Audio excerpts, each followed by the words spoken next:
पूर्णमादाय पूर्णमेवावशिष्यते. ओम शांती शांती शांती. नमस्कार. आज आणखी एका वेगळ्या विषयाला आपण हात घालणार आहोत. असं एक वचन आहे, साधू दिसती वेगळाले परी ते सस्वरूपी मिळाले. खरंच आहे. भारत देशामध्ये कितीतरी साधू संत विभूती महात्मे होऊन गेले, पण प्रत्येकाच्या देशामध्ये, वेशामध्ये, भाषेमध्ये, आराध्य दैवत असू दे किंवा त्यांची उपासना पद्धती असू दे, याच्यामध्ये कितीतरी भेद आहेत, कितीतरी फरक आहेत. महाराष्ट्रातलं जे संत पंचक आहेत, ज्ञानेश्वर, तुकाराम, एकनाथ, नामदेव, समर्थ, रामदास स्वामी, हे तर आहेच आहे. पण आपल्याकडे भारत देशाला केवढी महान परंपरा आहे. म्हणजे अगदी गुजरातमधले नरसिंह मेहता असू देत, चैतन्य महाप्रभू असू देत, अगदी काश्मीर असू दे किंवा कन्याकुमारीपर्यंत कितीतरी संत परंपरा आहे. उत्तरेकडचे जे संत आहेत, म्हणजे अगदी सूरदास, तुलसीदास, मीराबाई, याच मालिकेमधले संत कबीरदास यांचा आज आपण परिचय करून घेणार आहोत. संत कबीर आपल्या महाराष्ट्रामध्ये सुद्धा इतके जनसामान्यामध्ये इतके अगदी मुरलेले आहेत किंवा इतके रुळलेले आहेत. अगदी गदिमांनी सुद्धा काव्य करताना म्हटले, कबीराचे विणतो शेले कौसल्येचा राम. कबीराचे शेले विणणारा जो राम आहे, असे हे जे कबीर आहेत ते विणकर होते जातीने.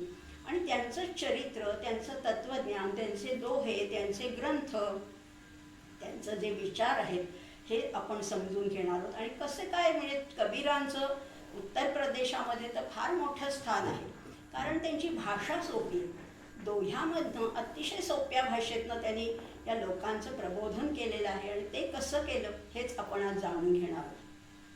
कधी जन्म आहे, कुठे जन्म आहे या मुलाचा, कुणाच्या पोटी जन्म आहे, आई वडील तरी कोण आहेत, हे सगळं जाणताना आपल्याला त्यांच्या अगदी जन्मापासूनच सुरुवात करायला पाहिजे. 1455 गए चंद्रवार इक ठाठ ठये, जेठ सुधी बरसायत को पूर्ण मासी प्रगट भये. ज्येष्ठ शुद्ध पौर्णिमेला हे प्रगट झालेले आहेत असं म्हटलेलं. प्रगट झाले म्हणजे काय आहे, तर मुक्काम कुठे होता, तर काशीमध्ये एक लहरतारा नावाचं कमळांनी पूर्ण भरलेलं असं सरोवर होतं. या सरोवराच्या काठावर एक बालक रडत होतं आणि तिथून एक जोडपं चाललेलं होतं. त्यांचं नाव होतं नीरू आणि नीमा. अशा जोडप्याला, ते निसंतान जोडपं होतं, त्यांना मूलबाळ नव्हतं. त्यांना या मुलाच्या रडण्याचा आवाज आला आणि त्यांनी जवळ जाऊन पाहिलं तर खरंच एक लहान बालक, अतिशय गोंडस बालक रडत होतं. त्याला जणू काही परमेश्वराचा प्रसादच समजून त्यांनी उचललं आणि आपल्या घरी आणलं, त्याचं लालन पोषण केलं. अशी ही एक कथा आहे. दुसऱ्या कथेनुसार एक स्वामीजी होते. काशीमध्ये तर अनेक संत महंत होते. अशा एका स्वामीजींना एक गरीब ब्राह्मण नमस्कार करायला आला आणि त्यांनी आपल्या विधवा मुलीला आपल्याबरोबर आणलं होतं. तिने नमस्कार करताच त्यांनी आशीर्वाद दिला की पुत्रवती भव. आणि तिला खरोखरच एक मुलगा झाला. तोच हा कबीर होता. पण ती विधवा असल्यामुळे तिने ते बाळ सोडून दिलं त्या सरोवराकाठी, असंही म्हटलं जातं. कथा कुठलीही असो, म्हणजे विधवा ब्राह्मण स्त्रीच्या पोटी जन्मलेला म्हणून हा ब्राह्मण म्हणायचा का, नीरू आणि नीमा ह्या विणकर दाम्पत्याने, कोष्टी किंवा जुलाहा ज्याला म्हणतात, किंवा जुलाहामधली सुद्धा आणखीन एक खालची जात आहे, त्याला कोरी जात म्हणतात. अशा या कोरी जातीच्या दाम्पत्याने याचा सांभाळ केला म्हणून याला मुसलमान म्हणायचं. काहीही म्हणा, पण संत कबीरदासांचं चरित्र मात्र अतिशय विलक्षण आहे. अशा या बाळाला घरी आणलं आणि घरी आणलं अर्थातच दोघांना अतिशय आनंद दिला की परमेश्वराचा, अल्लाचा प्रसादच आहे असं समजून त्यांनी त्याचा सांभाळ केला. त्याचं नाव काय ठेवायचं म्हणून त्यांनी मौलवींना विचारलं. मौलवी म्हणाले थांबा. म्हणून त्यांनी कुराण उघडून पाहिलं, पान उघडलं, एका शब्दावर बोट ठेवलं, तर तो शब्द होता कबीर. कबीर ह्याचा अर्थ आहे परब्रह्म. पण एवढ्याशा या साध्या अनाथ मुलाला कबीर कसं नाव द्यायचं म्हणून पुन्हा शोध घेतला, पुन्हा पानं उलटली, पुन्हा एका शब्दावर बोट ठेवलं, पुन्हा ते कबीरच आलं. असं 3दा झालं. शेवटी कबीर हेच नाव त्यांनी निश्चित केलं आणि कबीर ह्याचाच अर्थ आहे परब्रह्म, पूर्ण ब्रह्म. हा मुलगा कसा होता तर अतिशय तल्लख बुद्धीचा होता. शाळेत वगैरे गेला नाही, शाळेत नाही गेला, पण तरीसुद्धा त्याला ज्ञान खूप उत्तम होतं, कारण निरीक्षण शक्ती चांगली होती आणि सगळ्यात महत्त्वाचं म्हणजे उघड्या डोळ्यांनी तो विचार करत होता. या समाजामध्ये काय चित्र दिसतं याचा सगळ्याचा विचार त्याच्यामध्ये सुरू होता. म्हणजे तो शाळा बिळा काहीही शिकला नाही, हातात कधी पेन पेन्सिलसुद्धा धरलेली नाही आहे. तो ते स्वतःच म्हणतात, मसी कागद छुवो नाही, कलम गही नाही हात.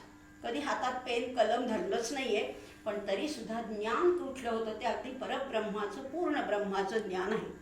कारण ह्या कोरी जमातीवर, जुलाह जातीवर सुद्धा नाथपंथीयांचा प्रभाव होता. त्यामुळे त्यांनी हठयोगाच्या साधनेचा सुद्धा त्याच्यावर काहीचा प्रभाव होता. त्याचबरोबर सुफी पंथ, मुस्लिममध्ये जो सुफी पंथ आहे त्याच्यामध्ये प्रेम भावनेला अतिशय महत्त्व दिले. त्यामुळे ह्याला, या कबीराला सर्वांविषयी आधी अंतःकरणात उपजत प्रेम होतंच आणि सुफीच्या प्रभावामुळे सगळीकडे प्रेम भावना होती. त्याच काळात त्या काशीमध्ये शंकराचार्यांचाही प्रभाव होता आणि शंकराचार्यांचे जे अद्वैत संप्रदायाचे जे अनुयायी होते ते तिथे मोठ्या प्रमाणात होते आणि त्यामुळे त्या अद्वैत सिद्धांताचा, एकेश्वरवादाचा सुद्धा परिणाम त्यांच्यावर झालेला होता. शिवाय त्यांचे जे गुरु रामानंद, त्यांनी भक्तिमार्ग शिकवलेला आहे. वैष्णव अर्थात काशीत असल्यामुळे सगळेच संप्रदाय होते. वैष्णव संप्रदायातला जो दयाभाव आहे तोही त्यांनी त्यांच्यावर प्रभाव पडलेला होता. इस्लाम धर्माचा जो एकेश्वरवाद आहे, अल्लाह हा एकच आहे, मोहम्मद पैगंबर हेच ते मानतात, किंवा या सगळ्या पंथांचा थोडा थोडा प्रभाव पडला. पण या सगळ्या विचारसरणीला, या सगळ्या तत्त्वज्ञानाला त्यांनी स्वतःमध्ये पचवलं आणि पुढे ते स्वतःच्या शैलीमध्ये वेगळ्या पद्धतीने मांडलं. म्हणजेच या सगळ्यांचं नुसतं हे मिश्रण नाही आहे, तर त्या सगळ्यावर कबीरजींचा एक वेगळा असा ठसा आहे. या कबीराचा तर काशीमध्येच तो मोठा होता. नीरू आणि नीमा हे आई वडील होते. अर्थात आता हा शिकलेला काही नाही, पण ह्याचं बोलणं इतकं प्रभावी होतं की सगळ्यांनाच त्याचं बोलणं आवडायचं. काशीमध्ये तर अनेक साधू महंत दुरून दुरून यायचे. एकदा काय झालं, गंगा काठावर एक बनखंड बैरागी होते आणि या बैराग्याच्या कुटीमध्ये कबीर आणि काही इतर 7 साधू असे त्या कुटीमध्ये गेले आणि त्या बैराग्याची जी मुलगी होती तिचं नाव होतं लोई. तिने काहीतरी, आता आपल्याकडे आलेच साधू संत म्हणून त्यांचं पाहुणचार करण्यासाठी द्रोणामधनं दूध आणलं. 6 जणांना दूध दिलं, कबीरांनाही दिलं. कबीर 7वे होते. कबीरांच्या त्या कुटीच्या दाराकडे पाठ होती, पण ते बाकी 6 जणांनी ते दूध प्यायलं, पण कबीरांनी काही प्यायलं नाही. तेव्हा इतर म्हणाले, अहो तुम्ही घ्या ना, ते दूध पीत का नाही आहेत? ते म्हणाले, थांबा, मागून एक साधू येतोय. आणि खरोखर गंगा काठावरून एक साधू येत होते आणि त्या साधूंना ते दूध दिलं. सगळ्यांना आश्चर्य वाटलं की ह्यांची पाठ असून यांना कसं काय कळलं. आणि त्या मुलीला, ती जी लोई होती, तिला तर अतिशयच आश्चर्य वाटलं आणि यांचं जे निस्वार्थता आहे आणि यांच्या बोलण्यातली जी सहजता आहे ती तिला आवडली आणि ती त्यांच्या घरी गेली. नीरू आणि नीमाला तिने स्वतःच म्हणाले की मला ह्यांच्याशी लग्न करण्याची इच्छा आहे. आणि खरोखर त्या कबीरजींचा आणि त्या लोईचा विवाह झाला. पुढे त्यांना 2 अपत्यही झाली. त्याचं एकाचं नाव आहे कमाल आणि मुलीचं नाव आहे कमाली. कमाल आणि कमाली ही अपत्य झाली. अशा ह्या कबीरजींचा प्रवास तिथून सुरू झाला. विवाहानंतर सुद्धा त्यांचा अर्थातच व्यवसाय होता तो विणकराचा, कोष्ट्याचा व्यवसाय होता. आणि आयुष्य किती मिळालं या कबीरांना? आयुष्य मात्र भरपूर मिळालेलं आहे. किती वर्ष असेल तर 120 वर्ष आयुष्य आहे. 120 वर्षाचं आयुष्य आहे. म्हणजे 1399 मध्ये यांचा जन्म झालेला आहे, इसवी सन 1399, आणि मृत्यू आहे तो 1519 मध्ये झालेला आहे. आता याला पुरावा आहे का? पुरावा आहे ना. संवत 1575 कियो मगहर को गौन माघ सुधी एकादशी मिले पौन में पौन. प्राणामध्ये प्राण मिसळून गेले. केव्हा? तर माघ शुद्ध एकादशीला, म्हणजेच इसवी सन 1519 मध्ये. 1399 ते 1519 असं 120 वर्षाचं आयुष्य या कबीरजींना लाभलं. कबीरजी जरी मुस्लिम होते तरी ते नुसते लकीर के फकीर नव्हते, तर ते खरे धर्मवीर होते. अशा या धर्मवीरांनी स्वतः उपदेश तर केलाच लोकांना, साध्या भाषेमध्ये उपदेश केला, पण स्वतः आपल्या मृत्यूसमयी असं म्हणतात ना, काशीमध्ये जर का मृत्यू आला तर स्वर्गप्राप्ती होते, मोक्षप्राप्ती होते. आणि दुसरीकडे मगहरची आणखीन एक ख्याती होती. काशीपासून जवळच मगहर नावाचं गाव आहे. या मगहरची ख्याती अशी होती की मगहरमध्ये मृत्यू झाला तर निश्चितपणाने नरक मिळतो. कबीरांचा ह्या दोन्ही गोष्टीवर विश्वास नव्हता. ना स्वर्गावर ना नरकावर किंवा कुठे मरण येईल ह्याच्यावर काही अवलंबून नसतं असं ते लोकांना सांगत होते. पण नुसतंच लोकांना सांगून थांबले नाहीत, ते स्वतः जेव्हा त्यांचा मृत्यू जवळ आला ते मुद्दाम काशीहून उठून मगहरला गेले. आणि म्हणून इथे म्हटलेलं आहे की यो मगहर को गौन, मगहरला गेले आणि मग तेव्हा पौन में पौन, प्राणामध्ये प्राण मिसळले असं म्हटलेलं आहे. आता दोन्ही धर्माचे लोक यांना नाकारत होते. हिंदू म्हणत होते हा आमचा नाही, कारण हा काही संध्या करत नाही.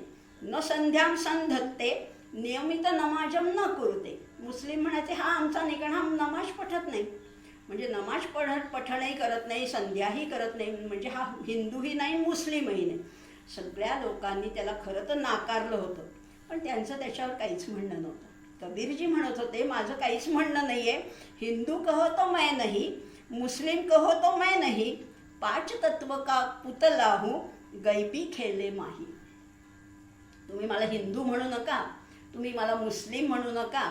मी कोण आहे तर मी पाच तत्वाचा पुतळा आहे. पंचमहाभूताचं एक बाहुली मला बनवली. कुणी बनवली आहे? परमेश्वराने बनवली खेळण्यासाठी. गैबी खेल न माही असं म्हटलेलं आहे. परमेश्वराने खेळण्यासाठी मला बनवली असा एक अर्थ होऊ शकतो की माझ्यामध्ये तो परमेश्वरच खेळतोय. या पाच तत्वाच्या बाहुलीमध्ये तो परमेश्वर आहे असंही म्हणता येईल. कबीरजींचं जे वागणं बोलणं होतं ते स्वयंसिद्ध होतं. इतरांचा प्रभाव होता, पण सगळं होतं ते स्वयंप्रज्ञ होते, ते स्वयंसिद्ध चिंतन होतं असं ते होते. आणि खरंच आहे त्यांनी ते. आणि हिंदू मुस्लिम वाद त्यावेळेला पुष्कळ मोठ्या प्रमाणात होता, किंवा अंधश्रद्धा होत्या, गैरसमजुती होत्या, समाजामध्ये वाईट रूढी होत्या, काही परंपरा होत्या. आणि तेव्हा ते म्हणायचे की हिंदू कहे मोहे राम पियारा. हिंदू म्हणतात की आम्हाला राम अतिशय प्रिय आहे. तुरक कहे रहीमाना. तुरक किंवा मुस्लिम लोक म्हणतात रहीम आमचा प्रिय आहे. आपस में हो लरी लरी मुये, मरमन कोई जाना. उगीच लढतायत एकमेकांमध्ये, पण त्याच्यातलं मुख्य तत्व आहे हे मात्र कोणी जाणून घेत नाही असं कबीरांचं सांगणं होतं. त्यांनी ग्रंथही पुष्कळ लिहिलेत बरं का. कबीरांनी स्वतः नाही लिहिले, पण त्यांच्या बोलण्यावरनं काही लोकांनी त्याच्यातनं लिहून घेतले. त्याच्यातला एक प्रसिद्ध त्यांचा ग्रंथ आहे तो म्हणजे बीजक ग्रंथ. बीजक ग्रंथ नावच इतकं सुंदर आहे. आणि त्या बीजक ग्रंथाचे 3 भाग आहेत. एक म्हणजे त्याच्यातला पहिला भाग आहे तो साखी, ज्याला साखी म्हटलेलं आहे. त्याच्यामध्ये सगळे दोहे किंवा सोरठे ज्याला म्हणतात, हे दोहे आणि सोरठे त्याच्यात आहे. दुसरा जो भाग आहे त्याच्यातला त्याला सबद म्हटलेला आहे, म्हणजे त्याच्यामध्ये काही पदं आहेत. आणि तिसरा भाग आहे तो रमैनी, किंवा त्याच्यामध्ये काही बोध केलेला आहे. अनेक कथाही आहेत, कबीरांच्या अनेक कथा आहेत. गोरख कबीर कथा असंही आहे. आणि साखी म्हणजे काय, ज्याच्यामध्ये दोहे आहेत. साखी म्हणजे काय तर पटलेल्या शब्दांची जी साक्ष, स्वतःला जे पटले शब्द त्याची साक्ष त्याच्यात दिलेली आहे. आणि त्यामुळे साखी हा शब्द सूचक आहे, प्रतिकात्मक आहे असंही म्हणता येईल. आता अशा हा कबीराचं एकूणच जीवनमान चालू होतं. मात्र त्याला कोणी गुरु नव्हते. आता गुरु करायचे तरी कोणाला, तर त्या काळी काशीमध्ये रामानंद स्वामींचं खूप मोठं प्रस्थ होतं. रामानंद स्वामींनी आपल्याला शिष्य मानावं अशी कबीरांची इच्छा होती. पण हा धड ना मुस्लिम ना धड हिंदू, आणि रामानंद स्वामींचा शिष्य परिवार खूप मोठा होता. पण त्यांनी आपल्याला काही करून शिष्य म्हणून स्वीकार करावा अशी कबीरांची खूप इच्छा होती. आणि म्हणून ते पुष्कळ वेळा म्हणत होते की मला तुमचा शिष्य म्हणून स्वीकारा. पण रामानंद स्वामींनी फार काही लक्ष दिलं नाही त्याच्याकडे. एकदा आणि त्यांनी मग कबीरांनी त्या रामानंद स्वामींची दिनचर्या काय आहे बघितलं, तर ते पहाटे गंगेवर स्नानाला जातात. ज्या मार्गाने जायचे त्या मार्गावर कबीर असे झोपून राहिले. आणि रामानंद स्वामी असे घाईघाईत जात असताना त्या कबीराला त्यांचा पाय लागला. आणि पाय लागल्यामुळे कोणीतरी व्यक्ती झोपली एवढं त्यांना कळलं. आणि म्हणून ते म्हणाले राम राम, राम राम म्हणाले. आणि असे राम राम म्हणाले. कबीरांनी तोच अनुग्रह मानला आणि तेव्हापासून त्यांनी रामाचा जप सुरू केला. आता सगळ्यांना ते सांगायला लागले की मी रामानंद स्वामींचा शिष्य आहे. स्वामींनी हे मानलं नव्हतं आणि त्यांचे जे इतर शिष्य होते, जे हिंदू शिष्य होते, ते म्हणाले, हे तू कसला शिष्य, तू काही शिष्य वगैरे नाही. पण एकदा असं झालं की रामानंद स्वामी मानसपूजा करत होते आणि मानसपूजेमध्ये त्यांना तो हार घालता येईना, त्या मूर्तीच्या गळ्यामध्ये, आराध्य रामाच्या गळ्यामध्ये तो हार घालता येईना. तेव्हा कबीर तिथेच होते, जवळच होते, आणि कबीर म्हणाले की त्या हाराची गाठ सोडा आणि तो हार गळ्यात घाला आणि मग गाठ बांधा. हे ऐकून रामानंद स्वामींना अतिशय आश्चर्य वाटलं आणि त्यांना वाटलं की माझ्या मनात ही पूजा चालली असताना ह्याने कसं काय ओळखलं, आणि त्यामुळे हा साधा कोणीतरी शिष्य नाही आहे, तर हा अतिशय बुद्धिमान, अतिशय चतुर, कुशाग्र बुद्धीचा असा शिष्य आहे आणि याची आध्यात्मिक पातळीसुद्धा फार उंच आहे. आणि म्हणून तेव्हापासून त्यांनी स्वीकार केला ह्या कबीराचा, आणि तेव्हापासून रामनामाचं तर त्याला अगदी वेडच लागलं. इतकी रामनामाची, कबीरांच्या सगळ्याच दोह्यामध्ये रामाचं वर्णन आलंच आहे, रामाचं चरित्र आलेलं आहे. पण कधी राम म्हटलेलं आहे, कधी रहीम म्हटलेलं आहे, कधी साई म्हटलेलं आहे, कधी अल्लासुद्धा म्हटलेलं आहे. म्हणजे राम, त्यांचा जो राम होता, ते जे राम नाम घेत होते, तो केवळ दाशरथी राम नव्हताच मुळी, तर ते परब्रह्म स्वरूप राम होता असंही म्हणता येईल. किंवा रामाचंही वर्णन त्यांनी अनेक वेळेला केलंय.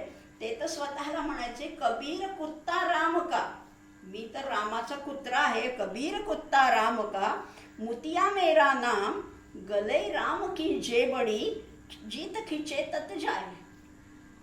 मी कोण आहे, रामाचा कुत्रा आहे आणि माझं नाव आहे मोती, आणि माझ्या गळ्यामध्ये रामाची बेडी आहे, राम जिथे नेल तिथे मी जातो.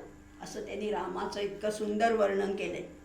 राम नाम हेच त्यांचं जणू काही सर्वस्व झालं होतं.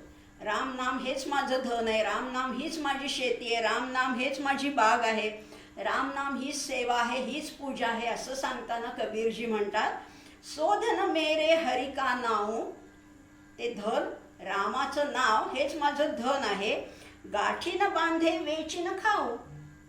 हे बांधलेलं नाहीये किंवा त्यात ते खर्चही होत नाहीये. नाव मेरी खेती, नाव मेरी बारी, नाम हीच माझी शेती आहे, नाम हेच माझी बाग आहे, भक्ती करो मैं शरण तुहारी. राम नामाचं महत्त्व कबीरजींनी सांगितलेलं आहे. कबीरजी आपल्या महाराष्ट्राला काही अपरिचित नाही आहेत, आपल्या सगळ्यांना ते परिचित आहे. अगदी त्यांचं जे काव्य आहे, माटी कहे कुम्हार को, तू क्यों रोंदे मोहे, एक दिन ऐसा आएगा मैं रोंदूंगी तोहे. हे कबीरांचं काव्य आहे. याचं मराठीमध्ये अतिशय सुंदर भाषांतर केलेलं आहे. माती सांगे कुंभाराला, पायी मज तुडविशी, तुझाच आहे शेवट वेड्या माझ्या पायाशी. याचं मूळ आहे कबीरांकडे. कबीर काय आणि आपले संत काय, अगदी तुकाराम महाराज आणि कबीर यांचं सुद्धा तुलना केली तर कबीर काय म्हणतात आणि तुकाराम महाराज काय म्हणतात हेही आपण बघणार आहोत. कबीर म्हणतात, एक तुम्ही खरं बोला आणि तेच तुमचं हे आहे, पुण्य आहे. आणि तुकाराम महाराज सुद्धा हेच सांगतात, पुण्य पर उपकार, पाप ते परपीडन. म्हणजे आपल्या संतांमध्ये आणि कबीरांमध्ये साम्य आहेच आहे. कबीरजी म्हणतात पदामध्ये, आता दुसरा जो त्यांचा शब्द आहे सबद, त्याच्यामध्ये कबीर म्हणतात, मोको कहाँ ढूंढे रे बंदे, मैं तो तेरे पास में, ना मैं देवल ना मैं मस्जिद, ना काबे कैलास में. मला कुठे शोधतोयस रे, मी देवळात नाही आहे, मी मशिदीत नाही आहे, मी काब्यामध्ये नाही आहे आणि मी कैलासात सुद्धा नाही आहे. हेच आहे ना आपल्याकडे सुद्धा आलेलं, कुठे शोधिशी रामेश्वरन, कुठे शोधिशी काशी, तुझाच आहे शेवट वेड्या माझ्या पायाशी. कबीरजी पुढे म्हणतात, ना तो कौन क्रिया कर्म में, मी क्रिया कर्म कर्मकांड याच्यात कशातही नाही. नाही योग बैराग में, खोजी हो ये तो तुरंत मिले हो, पलभर की तलाश में. शोधलंस ना तर क्षणात मी तुझ्या जवळच आहे, इतकं कुठे शोधायला लांब जायची गरजच नाही आहे. असं कबीरांनी तत्त्वज्ञान आपल्याला सांगून ठेवलेलं आहे. कबीरजींचं जे वर्णन आहे ना, ते मात्र आता आपण जसं म्हटलं सुफी पंथाचा थोडासा प्रभाव होताच. त्यामुळे प्रेम भावनेचं वर्णन आहे. म्हणजे एखादी तरुणीने आपल्या प्रियकराला कसं रिझवावं अशा पद्धतीने सुद्धा म्हणजे अगदी दाम्पत्य प्रेमाचं प्रतीक सुद्धा कबीरांच्या दोह्यांमध्ये आढळून येतं. कबीरांना जेव्हा कोणी विचारलं की तुम्ही पत्र का लिहित नाही परमेश्वराला, ते म्हणाले प्रीतम को पतिया लिखू जो कहूँ होय विदेश. परमेश्वराला पत्र लिहीन, पण तो विदेशात असला तर पत्र लिहिता येईल ना. तन में मन में नयनन में ताको कहा संदेश. तो माझ्या शरीरात आहे, माझ्या मनात आहे, माझ्या डोळ्यात आहे. त्याला आता संदेश पाठवू तरी कसा पाठवू? तो माझ्यातच आहे. परदेशी असता तर काहीतरी पाठवलं असतं. तो माझ्यात इतका मुरलेला आहे. हा प्रियतम आहे, हा कुठे दूर नाही आहे. जर का देहभाव सोडला तर तो माझ्या आतच आहे. आपल्याला तो भेटत नाही, कारण देहभाव आपला प्रबळ आहे, पण तो आपल्या जवळच आहे. याच्याही पुढे जाऊन शृंगारिक वर्णन सुद्धा कबीराने केलेलं आहे. शृंगारिक वर्णन. नैनों की करी कोठरी पुतली पलंग बिछाय. पुतळीचा पलंग, नैनाची खोली आहे बरं का, डोळ्यांची एक खोली केली आहे. तिथे बुबुळाची पलंग आहे. पलकों की चिकडारी आहे तो को पिया, पलकों की चिकडारी के पिय को लिया रिझाय. आणि पापण्यांचा पडदा ओढून घेतलाय आणि मी पियाचं त्याला रिझवते, त्याचं मनोरंजन करते असंही म्हटलेलं आहे. किंवा कबीरांचं आणखीन एक काव्य आपल्याला सगळ्यांनाच परिचित आहे. घूंघट के पट खोल रे तो हे पिया मिलेंगे. कबीरांनी ह्या प्रेमभावनेतनं आपलं परमेश्वराविषयीचं प्रेमही प्रगट केलेलं आहे. अर्थात त्यांच्यावर अनेक आक्षेप घेतले, खूप टीका केली. त्यांना तर काही लोकांनी वाळीत सुद्धा टाकलं होतं. त्यांची भाषा कुठली आहे तर पुरबी आहे, अवधी आहे, हिंदी आहे, ब्रज आहे, भोजपुरी आहे, फारसी आहे. अशा अनेक भाषांचं त्याच्यामध्ये मिश्रण आढळतं. आणि म्हणून त्यांना टीका करताना काही लोक म्हणतात यांची भाषा म्हणजे खिचडी भाषा आहे. पण खिचडी भाषा असली तरी त्याच्यातली अभिव्यक्ती जी आहे ती अत्यंत स्वाभाविक आहे, नैसर्गिक आहे. शैली कशी आहे असं विचाराल तर साधी शैली आहे. आणि सगळ्या जगाला या मोहनिद्रेतनं कबीरांनी जाग केलेलं आहे. मोहाची जी निद्रा आहे त्याच्यातनं जाग केलेलं आहे. आणि जे आपल्याकडे जे पद्य आहे, आकाश पांघरुनी जग शांत झोपले हे, घेऊन एक तारी गातो कबीर दोहे. हे साधं काव्य नाही आहे. हे जग नुसतं शांत झोपले, रात्रीची शांत झोप नाही आहे ही, तर ही मोहाची निद्रा आहे. आणि या निद्रेतून जाग करण्यासाठी कबीर एकतारी वाजवत आहेत असंही म्हटलेलं आहे. कबीरांच्या दोह्यांचे विषय कुठले कुठले होते असं विचाराल तर अहंकार आहे, मोह आहे, मिथ्याचार आहे, दंभ आहे, तृष्णा आहे. आणि सगळ्यात त्यांचा राग होता ते पुस्तकी पांडित्यावर. ते स्वतः काही शिकलेले नव्हते, पण जेव्हा काही लोक आपल्या पदव्यांचा, आपल्या ग्रंथांचा, आपल्या अभ्यासाचा जेव्हा डांगोरा पिटतात ना, तेव्हा मात्र कबीरांना फार राग येतो. आणि तेव्हा ते म्हणतात की काय त्याचा काय उपयोग आहे, दांभिकता नसावी, साधू कसा असावा, तर साधू ऐसा चाहिए जैसे सूप सुभाय. साधू कसा असावा, सूप कसं असतं, जैसे सूप सुभाय, सार सार गही रखे थोथा देय उडाय.